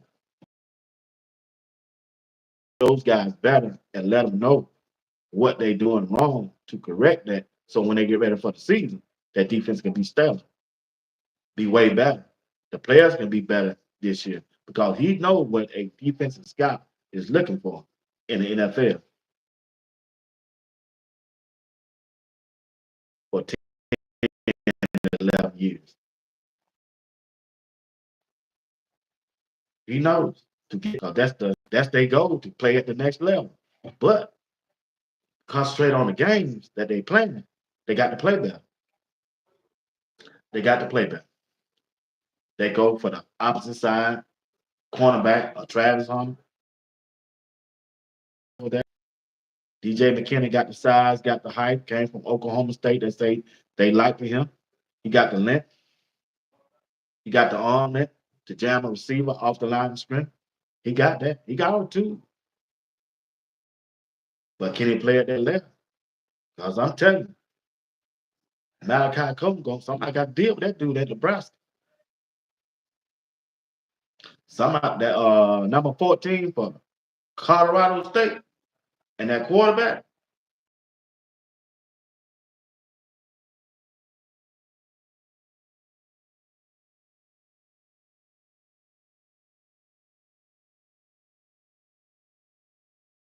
Eleven YFC, but they still got number 14.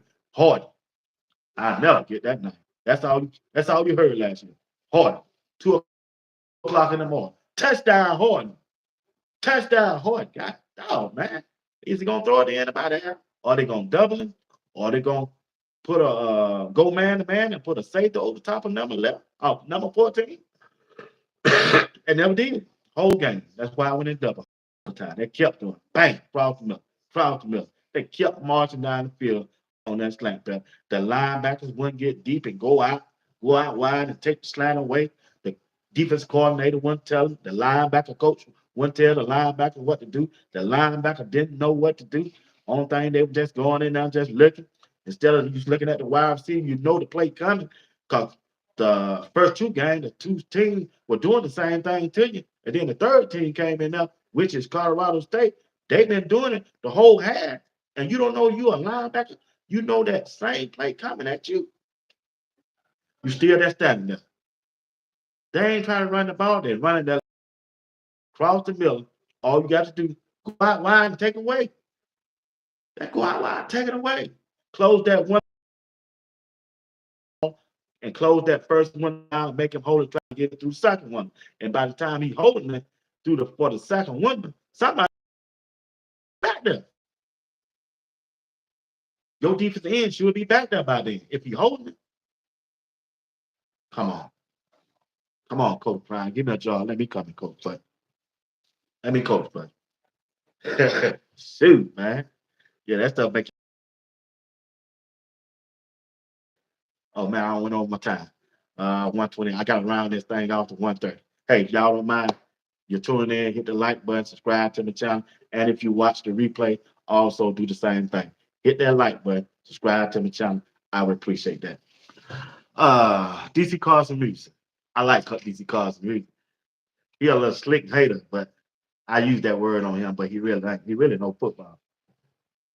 DC Carson music said the players are better, but some fans are asking a lot of a first year DC coordinator to be talking about playoffs. Okay, let me address that right there before I move on. Not saying they can't or won't go. Well, see, you talking both ways now, then, Mr. Carson, music, Mr. Music, music man. You talking both ways. You saying they can't, then you end it with not saying they can't. Either they can't or they can or they can't. Come on, Mr. Carson. Not saying they can't. You sound like Law Dog. Not saying they can't or won't go. It's just an extreme high expectation for a first year DC. What do y'all want the fans to think? What do y'all want the fans to think? Huh? That the DC, we got to have faith in Colorado fans got to have faith in a team or a coach. Think the possibility. To have a possibility. See, y'all, I don't know what y'all talking about when you say fans. I know what a fan is, but it seems like y'all trying to describe something else. A lot of y'all talking about extreme fan last time we talked to them. I'm trying to figure out what that is. What team don't have fans? Georgia Bulldog fan. Y'all ain't never talked to a Georgia Bulldog fan or an Alabama fan. Boy, come down here and talk to my brother. Now, that's some extreme football fans. Yeah, they think they're supposed to win every game. But I'm just saying, why Coach Prime can't have no true fans? Why Coach Prime can't have no extreme fans like Laudon say? Why everybody else can? Why y'all got so much faith in super fan? Why can't nobody be a super fan? Is there a law? Are they going to prison? Are they going to lose some money for being a super fan? If they are, what's the problem? What's wrong with Alabama got super fans? Go down there to Alabama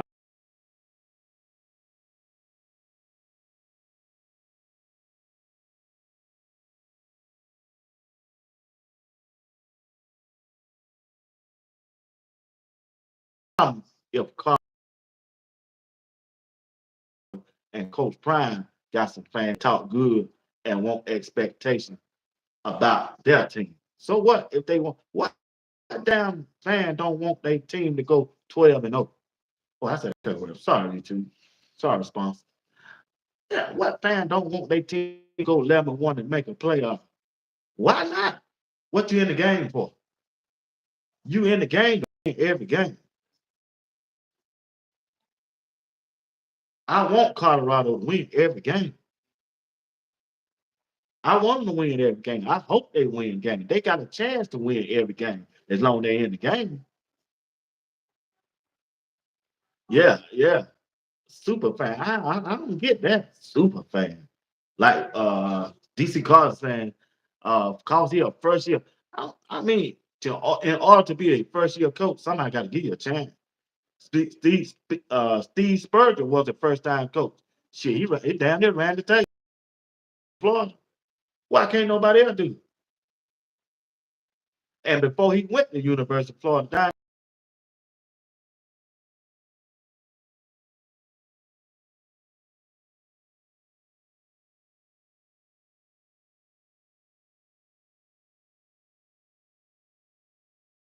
he causing music.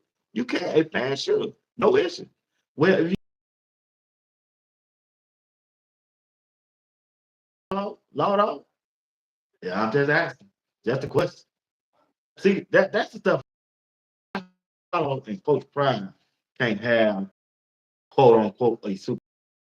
Why is against the law? Why so does it bother y'all? Because somebody else is rooting for their team and they coordinators because they're their first year coaching. So what? So what is their first year coaching? So what? In order to get to year 2 and 3 and 4 and 5, somebody got to give you a chance to make it your first time coaching. It ain't nothing wrong with rooting for that. Ain't nothing wrong with rooting for that. It ain't like they finna play. Colorado finna play Coach Say Alabama team that won the national championship, or Georgia team that win the championship, finna play yeah, excuse me. It ain't like Colorado finna play Florida State team that last year that went 13-0. They finna get ready to play North Dakota State. Nebraska. We ain't play, there ain't no powerhouse team in the big. So why they can't have a super fan? So why? Why? As super fan, I said the same thing about you. Why you so negative about their team? Because they rooting for their team. They have it both ways. That's all I'm trying to tell you.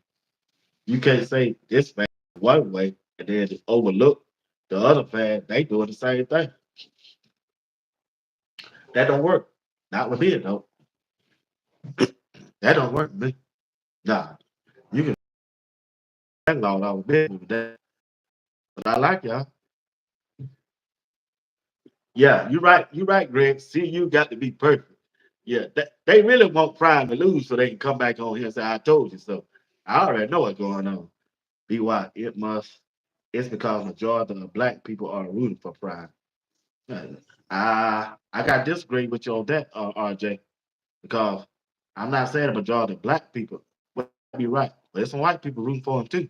Because I know they write me checks in their business. Yeah, they root for him. They would never sponsor a show if they wouldn't root for Prime. Not on my platform, they would. And I ain't got no big platform. I got a small channel. And I know, I don't know what I know what the conversation being. Hey, we like Prime. We rooting for him. And they ain't no Colorado fan. They Georgia fan. But they like Prime. How you play fast. Answer the question. Don't skip me. I answer your question. No, I answer your question. Or what you talking about me? Let me see your question, Lotto. Lotto said, I said the same thing. Phil Duke says. He wasn't a hater. You gonna call it straight? Right? What? I told, yeah. I said y'all said the same thing. Yeah, Duke said the same thing. It takes time. He said, he considered Duke said on my show, he said Colorado, if they win 6 to 7 games, he will look at them as a successful season. And when I said, I don't. And that don't make me no super fan. If Coach Prime don't win, if Coach Prime don't win 8 games, it's failure to me. Because last year was an 8 win team.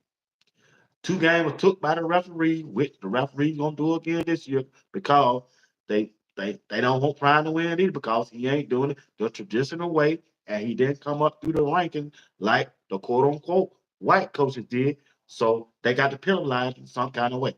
Prime is Prime. Dion is Dion. He just that way. He ain't changed. He haven't changed, and I don't blame him. I haven't changed either. He been the same way, flashing, outspoken. At times he think he know more than everybody else. At times he do. But hey, you got to root. I root for the guy. I want him to see good in every way.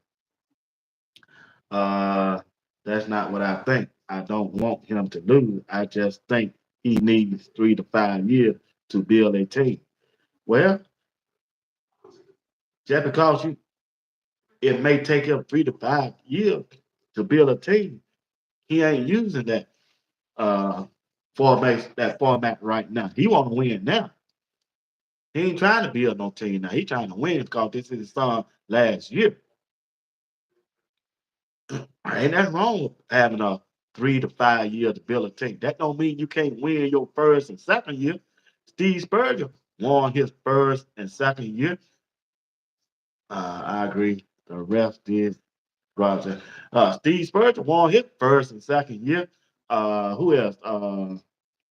What the coach down there in Miami? Eric, I won't say Eric Dickerson, the coach for Miami when he had uh Warren sat there, he won his first and second year. Go check the record. Eric Dickerson, the head coach for Miami Hurricane. Laudo, you all know since that's your team. He won his first and second year. It didn't take him no 3 to 5 years to build a team. So why I got to take Colorado 3 to 5 years? This is a Greg just said it. What I was just going to say. This is a new Porter era of college football. It don't take that long now.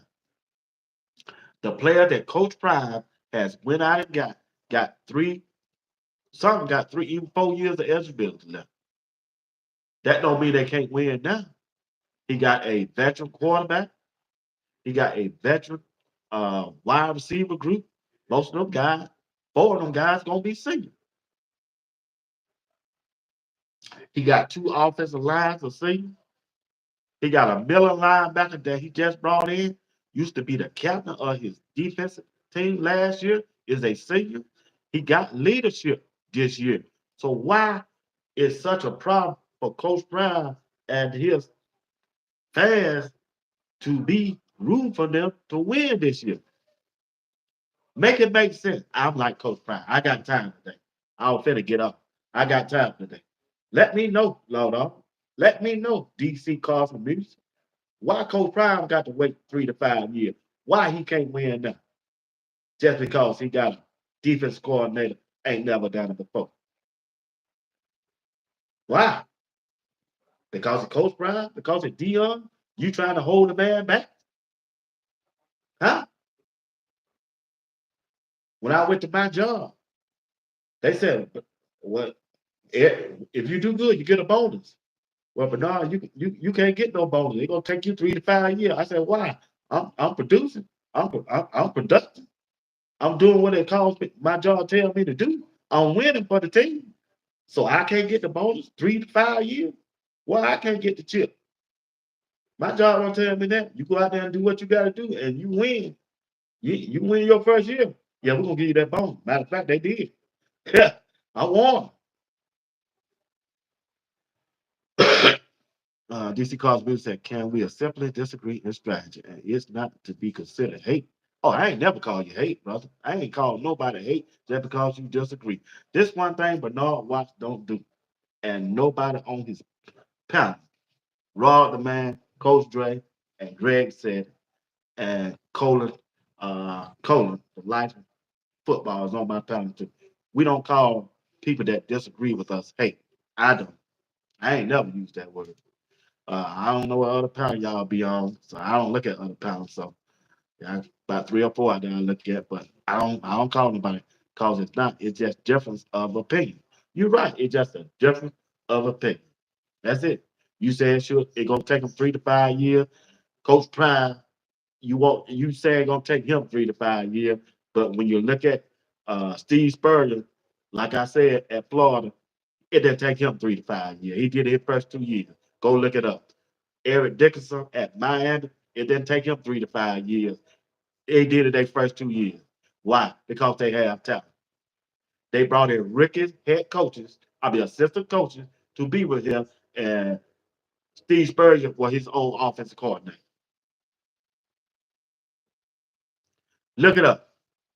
And when you come, I got time today. Come back with the fact. Look it up. But y'all want Coach Prime to take long 3 to 5 because he want to win. This is man first year. Let's see what the outcome gonna be in the second year before you make a judgment. So if a fan or a super fan got expectation and believe in their head coach, who is Coach Prime, ain't no prime in that. And if that irritates you, maybe y'all need to start stay off social media and go to y'all team platform. Don't y'all think? Law maybe Law should go to Miami. He said a Hurricane or Alabama fan. Maybe he should go over to where they doing content at and stay away from Coach Prime and Colorado platforms. Because if you got a platform of Coach Prime, you gonna uplift the man if you really a fan or if you really root for him.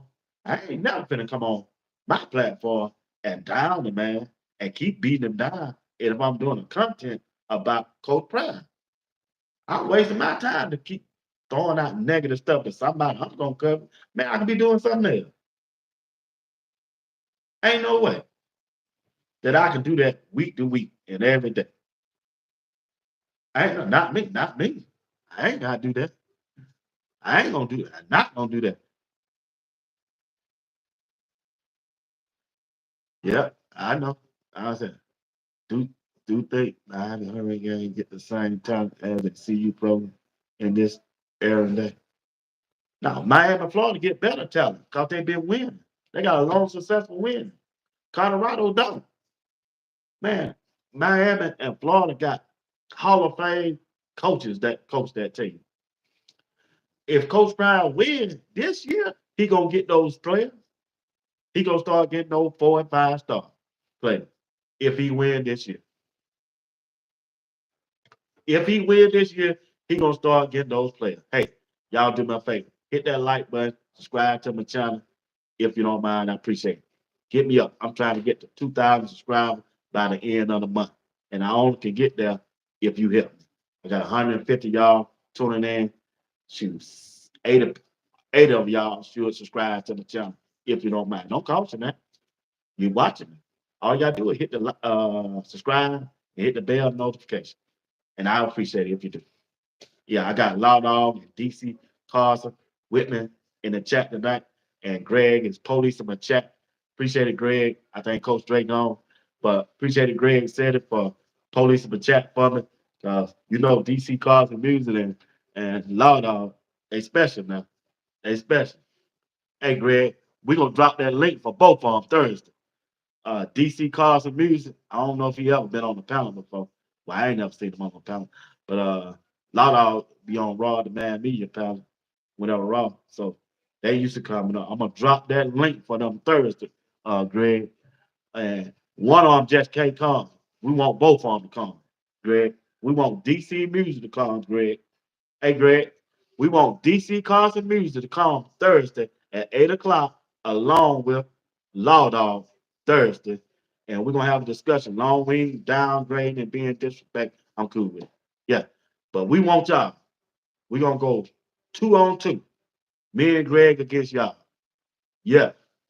And we ain't gonna lose no uh I got to talk a lot of now. We're not gonna lose no certain type of adjectives to describe a noun. Remember that. Remember that. Lot of we're not gonna use no adjective, a hard adjective to describe a noun. You know, a noun is a person, place, or thing. All right, on my show, on my platform, I gotta protect my brand. It's a small, but I gotta do what I gotta do.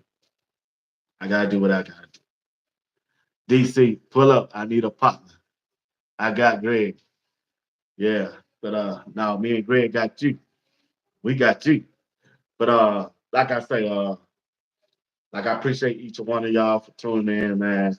Like I said, I like, you know, when you do it by yourself, it's all right. But when you got people that differ your opinion, it's good for conversation wise and to get a other chance of side to see and hear the other side of a personal opinion other than everybody agreeing with one all the time. But as long as you do it in a respectful way. So I understand that too. But like I say, I, I like following Coach Brown. Fan. I am a fan of Coach Brown. Uh, I want to see him succeed. I want to see the team be successful. And as a coach, I want him to do good. See, I want to remember Deion Sanders as a coach now in life instead of a football player. I know him as a football player. I saw him in person 5 times in Atlanta, and he delivered every time he was on that football field.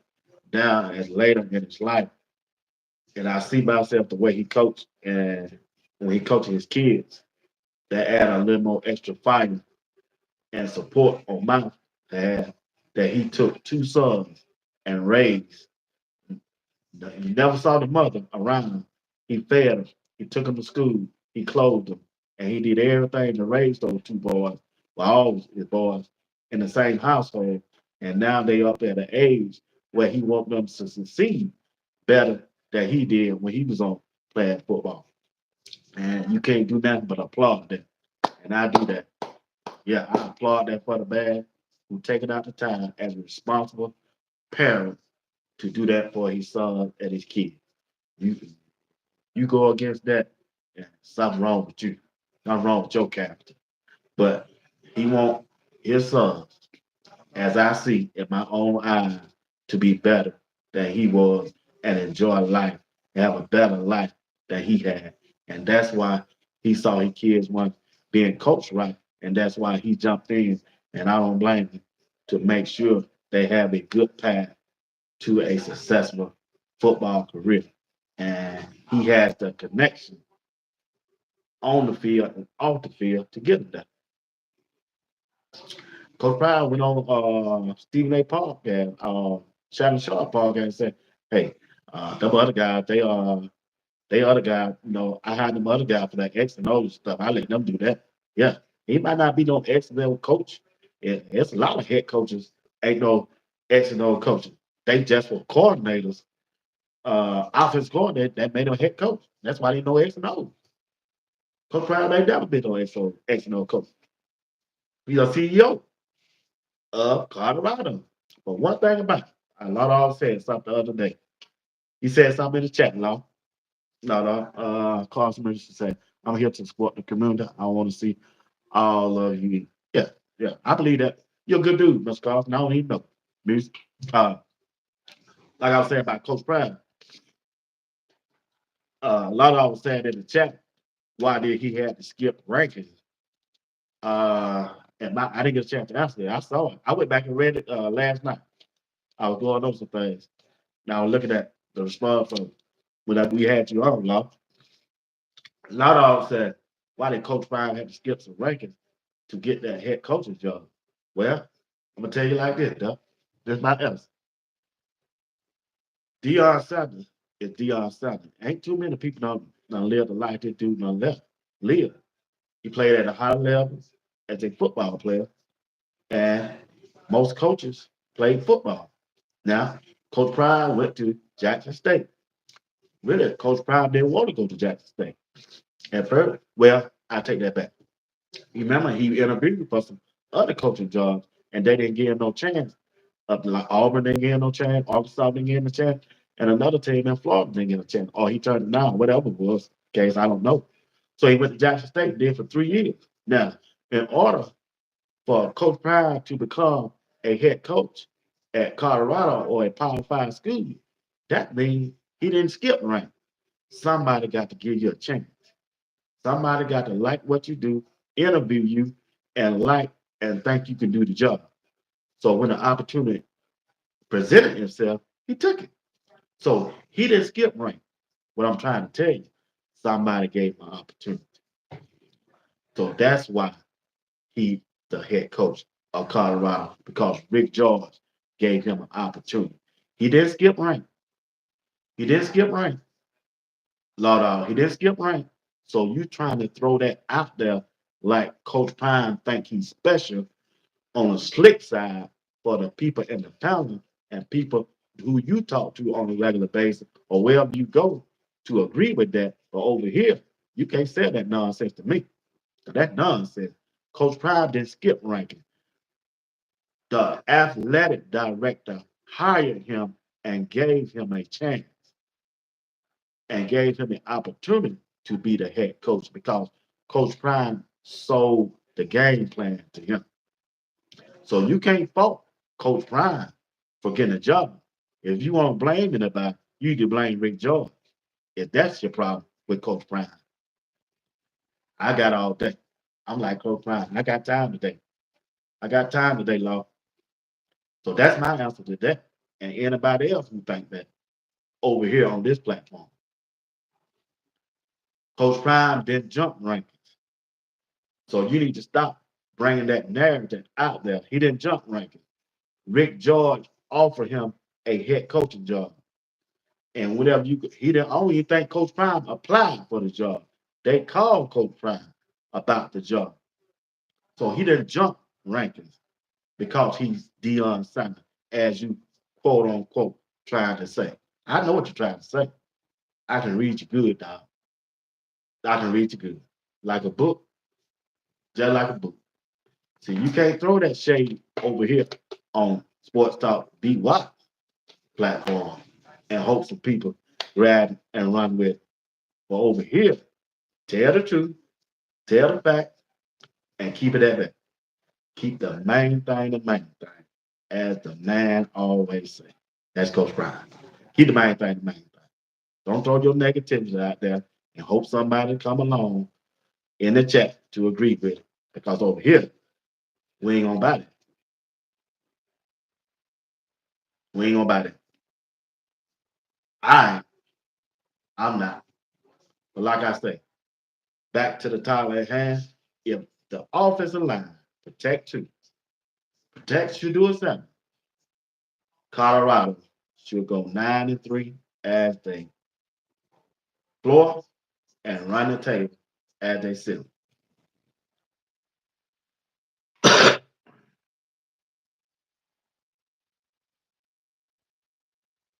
Yeah, like I say, uh, if we protect, if that offensive line be physical, if that offensive line be dominant, and his coach Phil Loho continue to do what he's doing with his coaching experience and with his playing experience, because I think, man, you got to applaud Coach Prime for giving Phil Loho a chance to be the main guy instead of assistant here and assistant there.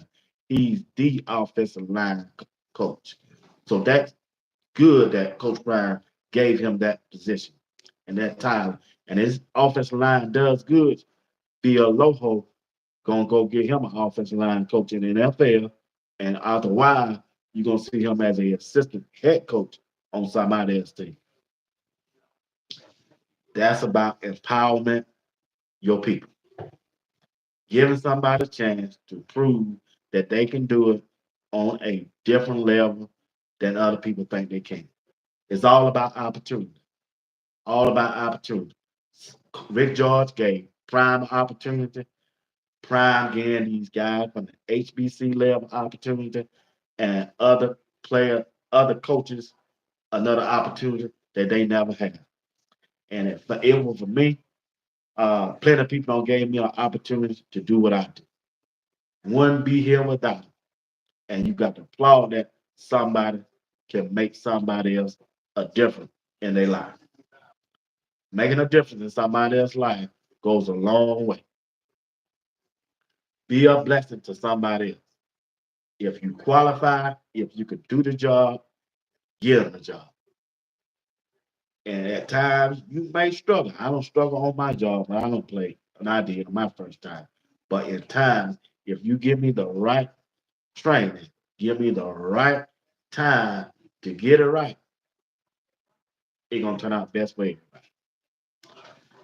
I said skip step as far as a building a program. I have no disdain for prime coaching college ball. Uh, uh, I don't think you said it like that. You correcting it right now, but you didn't say it like that the other time. I read it. I read it more than one time. You saying that now, but you didn't say that last time. Matter of fact, I can show it to you, copy it, and paste it up here if you want me to.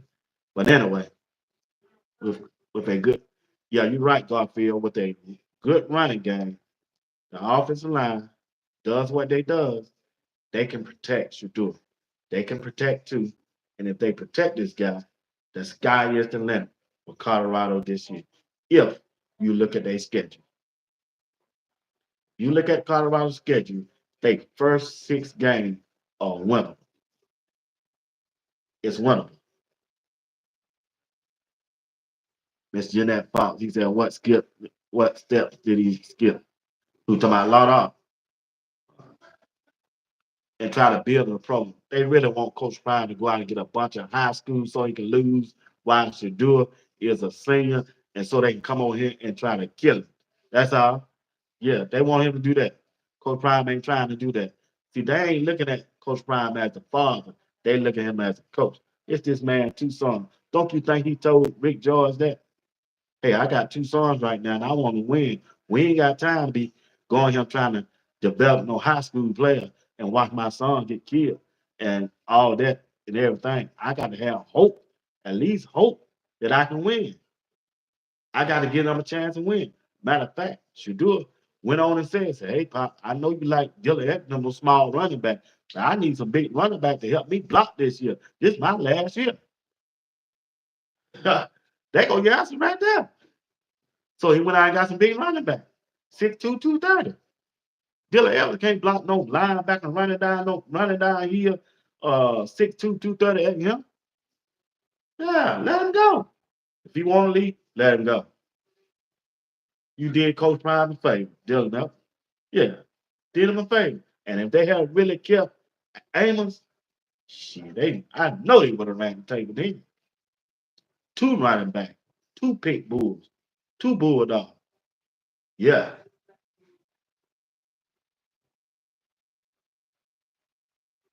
Miss Jenny Fox said, not happy. Coach Brown will do what he needs to do to win. That's right, baby. You're right. I agree with you 100%. Hey, we know we're getting ready for Memorial Day. I just want to say salute to all of you who have served in the military, the Army, Navy, Air Force, the Marines, Coast Guard, National Guard. Thank you for your service. Appreciate everything you did for us.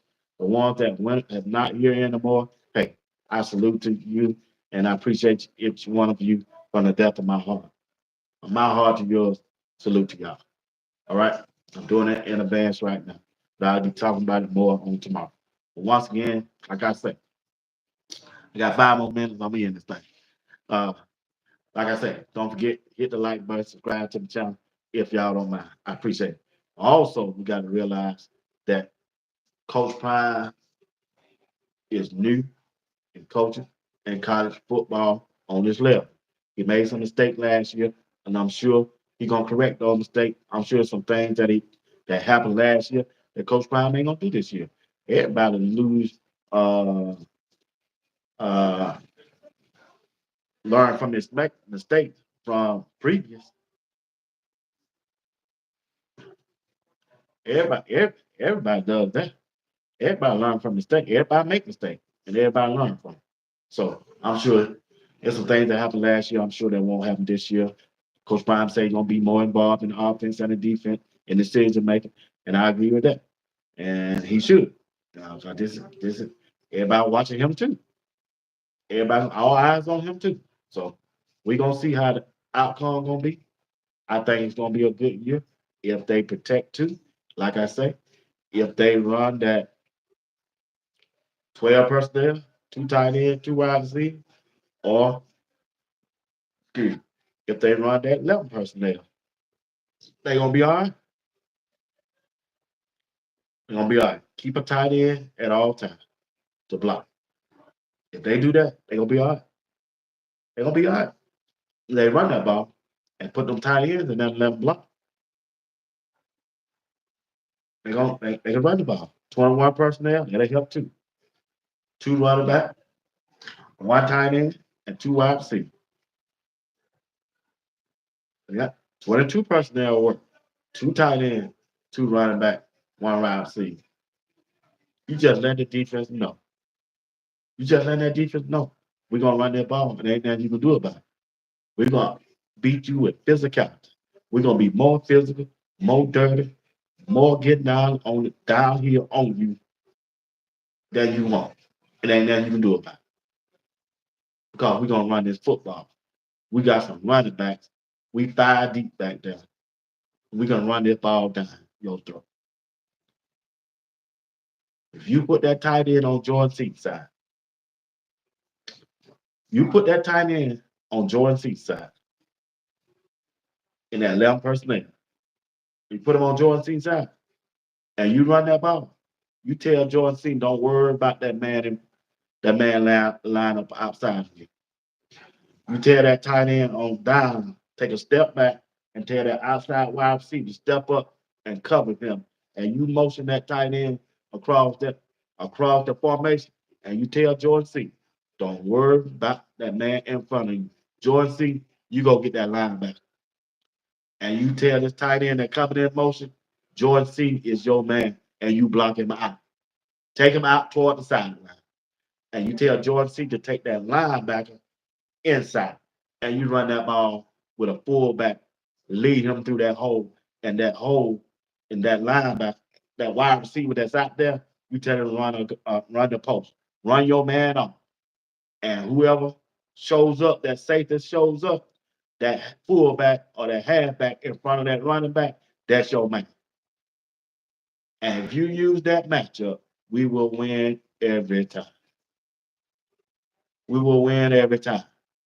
Pat Sherman, you need an offensive play call me. I tell you the first two plays are wrong. And ain't nothing nobody can stop. Nebraska, North Dakota. Nothing. Tell Jordan C, don't worry about that man that line up outside you. Go get that linebacker. Because you way bigger than that physical than that linebacker gonna be. You 6'3", 6'4", 6'5", or however height you are, 330 pounds. If you take off full speed at him and take him on that away, the inside way and pancake him, yeah. And that tight end, that motion back across, get your timing down, and you kick out Jordan C, man, that coming across. You kick him out, and the fullback or the running back in front of whoever the second running back is, gonna lead you through that big old hole. And that's faith to show up. You know what to do with it. You know what to do with it. You know what to do with it. Put him somewhere where he don't want to be, and that's on the ground. Yeah. All right, y'all. Hey, I got to get out of here. I appreciate y'all. Want to thank everybody in the chat for uh helping me get through this broadcast. I appreciate y'all. Y'all are the best. Always will be the best. Thank you for the support. If you don't mind while you're here, hit the like button, subscribe to the channel if y'all don't mind. Check this out. Tomorrow at 8 p.m. I got a special guest. We're bringing on the show tonight, tomorrow night on 3. Philip Man, excuse me, boy, I can't shake that cold for nothing. For nothing. Like I said, I got Phil. I got Phil, but on three gonna be with me. Philip Dukes, on three gonna be with me Sunday night. He gonna be my special guest. Also I got Greg said they're gonna join the panel. Me and Rod, the man media, and Coach Dre. We're gonna be here at 8 o'clock. We'll be talking about Coach Prime and the Colorado Buffalo and more teams in college football. I think we're gonna talk about Miami. We're gonna talk about Ohio, Alabama. I want to see what they think Alabama season gonna be this year. We they just gonna be ready, and we're gonna do a Q&A from the chat. Any questions that y'all want to be answered from on three, Philip, or any panel member, we gonna get them question out to y'all. All right, from y'all to them. So check back with me tomorrow at 8 o'clock. Tomorrow broadcast is sponsored by Ameris Bank out of my hometown, the state of Georgia. They'll be sponsoring the program tomorrow and all of June. So I want to thank them for being my sponsor. Thank them for taking care of the broadcast. Y'all just been a blessing to me. I appreciate you for reaching out and letting me know how can we help. And hey, y'all didn't disappoint me. I appreciate that. I really do. So Ameris Bank will be the primary sponsor for tomorrow broadcast and the month of June also. All the month of June. And they're gonna be my sponsor on those days. And I got a sponsor for on Thursday night. They're gonna take care of all month of June. That's the Hyatt Hotel change. Miss Dana. Uh, she reached out to me and said, we used to do business together a long time ago when I had a music. I was a music promoter. Uh, I used to be at her hotels and do things at her hotel, and she always let me be a sponsor of that.